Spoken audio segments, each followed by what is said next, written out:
Yeah, look at the prices. They're really collapsing. That's quite the dump. It's collapsing. That's a dump.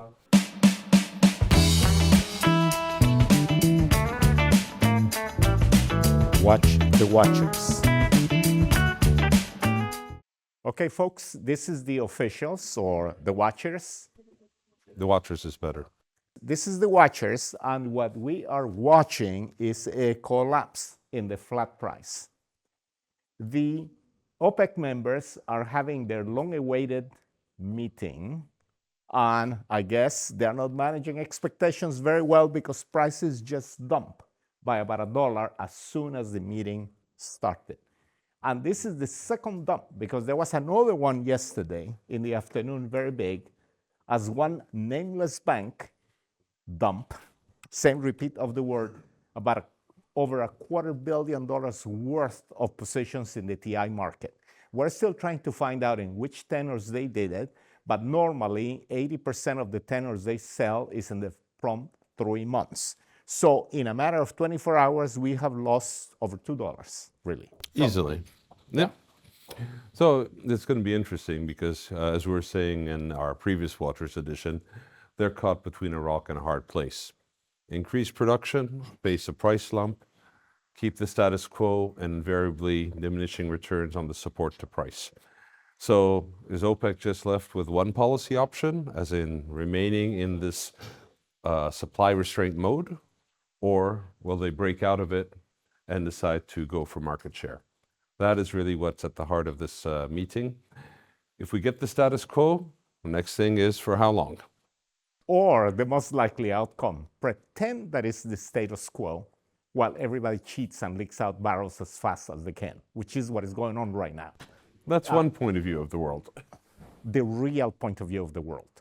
We have the figures on production, and they are way over what OPEC says it is, way over the complicit media that kind of lies on their behalf say it is. The production by one of the members is roughly 1 million over what it's supposed to be, and there are various others that are between 100 to 350,000 barrels per day over the top. So the taps have opened, guys. I think OPEC has been reiterating the issue of compliance. And one of the most difficult things in trying to keep cohesion within the group is how you bring about compliance without the group fraying at the edges. Well, they can talk about compliance all they want, but this level of cheating has been consistent for years. It's just growing too much. And let's not forget that the UAE is planning to add additional production capacity by next year.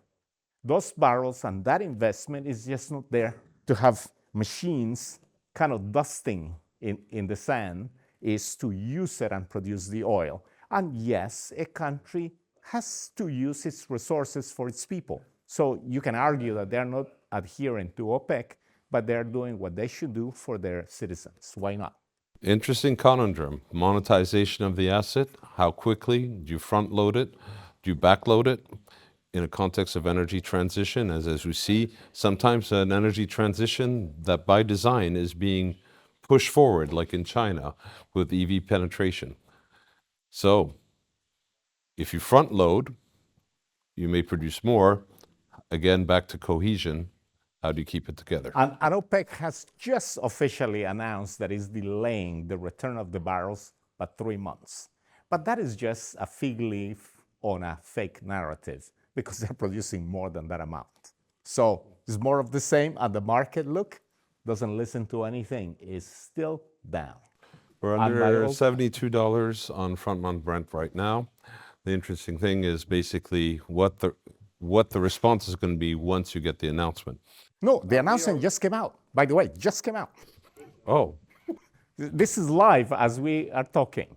So our people over there are working hard and showing me cue cards as things develop. Hey, they didn't show me cue cards. I have 180-degree vision, which is very helpful in these things. So guys, this is about it.